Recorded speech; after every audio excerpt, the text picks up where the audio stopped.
All the Way Home with Home Free USA, where you will discover informative and enlightening tips on how you can buy and keep your home for life. Today we will talk about how to always have a home. And yes, that's something that you want to be able to do. You want to be able to keep your home. You want to be able to buy a home safely. And my friends, you certainly need to know what tips you should use to be in good place, credit-wise, mortgage-wise, and financially. Let's begin the process, and we invite you to get your pen and paper and take some notes.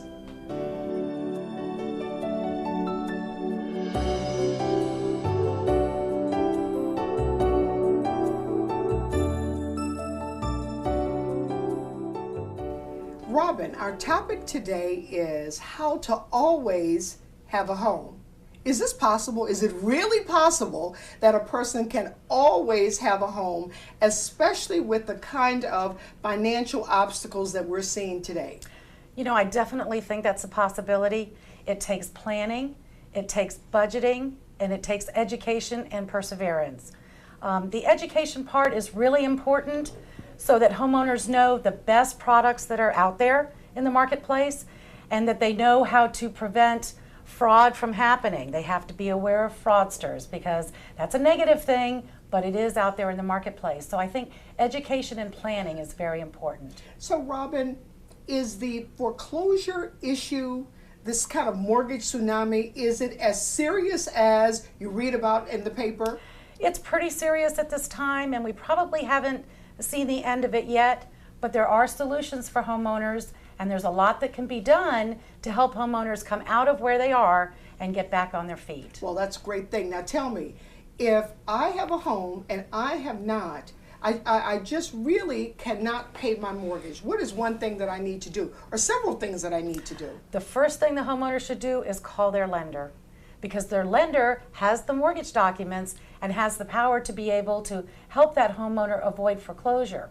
However, many homeowners are embarrassed or they're in a denial stage and they don't realize that the lender doesn't want to just take the house away. Yeah. So in that case, they should call a housing counseling agency, such as Home Free USA, and there's a nationwide number that they can call, which is 888-995-HOPE. Okay, so call their lender, call a housing counseling agency. When should one call the lender? If you find that you cannot pay your mortgage in month one, should we wait? Should we call then, or should we wait for a month or two and hope that things will get better? Early intervention is the best. The borrower shouldn't wait until they're too far in the hole to be able to do any good. If a mortgage payment's $800 a month, it's much easier to help somebody get out of that problem than if the borrower is 4 payments down and they owe $3,200. It's really hard to come back for that. So early intervention is the best thing to do. Lori, break it down for us. What is the subprime piece all about? What is a mortgage reset? A mortgage reset is simply a loan that had started at a certain interest rate and now is going to a new interest rate. Put it in simple facts, you may have started at a 5% interest rate, and when you reset, you may now be at an 8% interest rate, which means your principal and interest now is going to be adjusted upward toward the new mortgage interest rate. Okay, and this is happening with a lot of people today? Well, what our industry is realizing is that there are some people who have been in those loans, and yes, they are challenged with what they need to do. I like to go back to your earlier questions on what a consumer should do. I think the consumer should be proactive. I often say is what people don't know that they don't know that hurts them. I think Home Free USA and other counseling agencies are out there to help them, but let's take away the fear of the unknown. I say if a person knows that they've lost their job, that is the day that they need to call their lender. Great. Not when they get their first unemployment check, but the day they will notice that they were laid off, they quickly should do an assessment of what their finances are. And I'm sure most of us live according to our paycheck. And most of us had debt requirements according to that paycheck and what it can enable us to get. Therefore, if our paycheck has decreased substantially, our bills haven't. We need to be proactive, contact our lender, our servicer, contact counseling agencies that can help us navigate through the challenges that we're facing. A lot of people are being hit with foreclosures now. Did they have any idea of what was going to happen, 3, 4, 5 years ago when they got these loans, or were they just overwhelmed and misinformed? I mean, what's the deal? I think there's a couple of things. I think most products that were designed have been designed for a certain consumer. Not every product is designed for every consumer. Therefore, the consumer, again, must educate themselves to make sure they get the product for themselves. Let me give you a perfect example. I have a child of mine who bought a home about 3 years ago. First-time home buyer, first house she was going to buy. She was introduced to what we all call now the combo loans, the 80-20, the 80-10-10. Well, she was also told about a LIBOR, and she said, well, Mother, I don't even know what a LIBOR is, but I do know this. If I'm asked to pay interest only, then I'm never going to help create wealth, which is what home ownership is supposed to do, because all I'm doing is paying interest. To make a long story short, she knew just enough not to get into that product. That product was not designed for her. A first-time home buyer, she ended up getting a 30-year fixed-rate mortgage, which is what she needed. I didn't want my child eating hot dogs and cheese, nor did I want to call on me to pay the mortgage. I don't believe you about that one. There's one other thing about that too. Many homeowners take a lot of time to plan in becoming a homeowner. They fix their credit, they go to classes, they save their money, and then they go to the closing table and they close that loan, but they don't manage themselves well after that. They think once they've gotten into that house, that's it. And so they don't keep on budgeting like they were before they bought the house.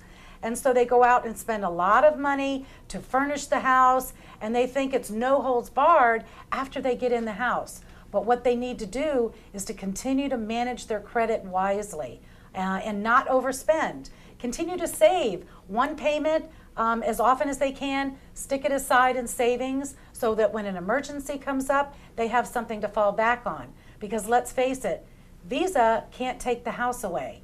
So when a person's having a problem making payments, they're underworking their job, they don't work as many hours as they used to, they have a hiccup in something that's happening to them financially, they have something to fall back on, and solid budgeting after buying the house is just as important as before. I also think predictability. I think when a consumer goes to buy a home, there are 4 basic things they need to look at. What's the benefit to them? Is it affordable? The very first thing, can I really afford this payment? Secondly, are there any tax benefits and tax deductions around this? If I'm getting into a loan that has mortgage insurance, I need to be clear that it is cancelable, which means I will not have mortgage insurance for the duration of that loan. But also, that mortgage insurance is tax deductible.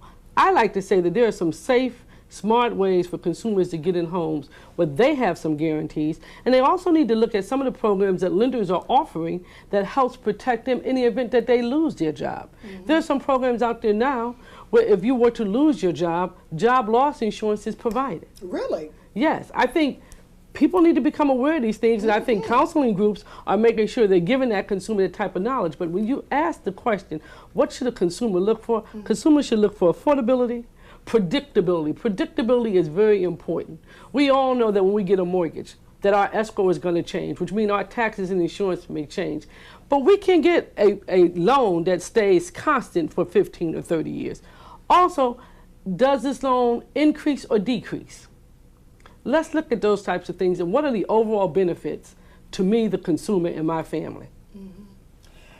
Speaking of benefits, I mean, when a person is shopping for a home and they're working with a realtor, we just sort of get so emotional about buying the home. We just think that it's got to be a real good benefit. When should a person, Robin, not buy?